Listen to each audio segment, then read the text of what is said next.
আল্লাহ তাআলা বলেন, ইন্না আউওয়ালা বাইতিন, নিশ্চয়ই প্রথম ঘর, উদিয়া লিন্নাস, মানুষের ইবাদতের করা হয়েছিল, লাল্লাযী বিবাক্কাতা মুবারাকাহ, যা মক্কায় অবস্থিত, যে ঘরটি বরকতময়, ওয়াহুদাল লিল আলামিন, এবং যে ঘরটি বিশ্ববাসীর জন্য আলোর দিশারি বা হেদায়েতের পথ প্রদর্শক। ফিহি আয়াতুম বাইয়িনাত, তাতে রয়েছে অনেক সুস্পষ্ট নিদর্শন।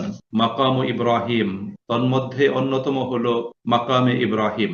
অমান দাখালাহু কানা আমিনা, যে কেউ এই ঘরে প্রবেশ করবে সে পূর্ণ নিরাপত্তা লাভ করবে। ওয়ালিল্লাহি আলান নাসি হিজ্জুল বাইতি মান ইসতাতাআ ইলাইহি সাবিলা, যে ব্যক্তি এই ঘরে পৌঁছার সামর্থ্য রাখে তার জন্য আল্লাহ পাকের সন্তুষ্টির নিমিত্তে এই ঘরের হজ করাটা অপরিহার্য দায়িত্ব।